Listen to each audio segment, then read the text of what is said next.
হ্যাঁ, বলছি আনলিমিটেড ঘুগনি পাবো তো তোমার দোকানে? আনলিমিটেড না দাদা, তোমার যতক্ষণ পরোটা আছে তুমি ততক্ষণ ঘুগনি পাবে। আনলিমিটেড নিলে আমি সামনের পরের আরেকজনকে দিতে পারবো না। কেন, আমার তরকারিটা না ভালো খায় লোক। কেন, সবাই ঘরের মতন তরকারি চায় তো, আর আমিও ঘরের মতন বানাই, বিশ্বাস। এই দেখো আমি দেখাচ্ছি তোমায় আমার তরকারি। এই হচ্ছে বাবাইদার সেই এই দেখো খাসির চর্বিগুলো, এই দেখো খাসির চর্বি এক একটা রসগোল্লার মতন পিস। এ তো ভালোবাসা। ও একদম একদম, দেখো শুরু লাভ। রুরুলা, যে খাবে সে বলবে না খেয়েছি কিছু। দারুণ দারুণ।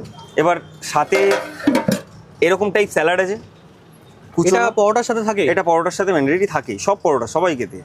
আবার দেখছি তুমি নাকি ভাজা লঙ্কা দিচ্ছ। কেউ চাইলে, কেউ বলে যখন ভাজা লঙ্কা দিই তখন ভাজা লঙ্কা দিই, মানে যে যেটাতে স্যাটিসফাই আমি সেটাতে স্যাটিসফাই ভাই। আমি ব্যবসা করি একদম ভালোবেসে, মন খুলে। আমার দোকানে আসো, খাও, রিল্যাক্সে বসো, কিন্তু টাকাটা দিয়ে যাবে। টাকা ওরা নিজেরা গুনে দিয়ে যায়। আমি মানে এত ভিড় থাকে না, গুনতেও পারি না, মানে কটা খেয়েছিস, হ্যাঁ ঠিক আছে এত, 5 টাকা জমা রইলো, হ্যাঁ ঠিক আছে জমা রইলো, 5 টাকা কম রইলো, হ্যাঁ ঠিক আছে 5 টাকা কম রইলো। মানে ওরা নিজেদের হিসাব নিজেরাই করে। মানে বাবাইদা একদম পুরো আনন্দ ফুর্তি করে ব্যবসা করছে। হ্যাঁ, আনন্দ করে ব্যবসা করি, মানে দোকানদারি করি মন খুলে।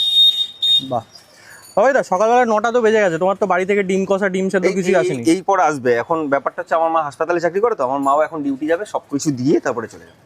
ওগুলো বাড়িতে হচ্ছে, মানে বাড়ির লোকেরও জানে যে দোকানে কাস্টমার আসবে? মানে দোকানে কাস্টমার 9:30টার পরে, বাবার দোকানে 9:30টার আগে বাবার দোকানে কাস্টমার যায় না, মানে কাস্টমার গেলে পাবে না। ও আমার বাড়ির লোক জানে আমি এখনো যাচ্ছি, তরকারি এখনো হয়নি। আচ্ছা, মানে আমি যাতে ভালোবাসি, আমার বন্ধু বান্ধব অনেক তো, কথা বলতে বলতে ভালো লাগে। ওকে।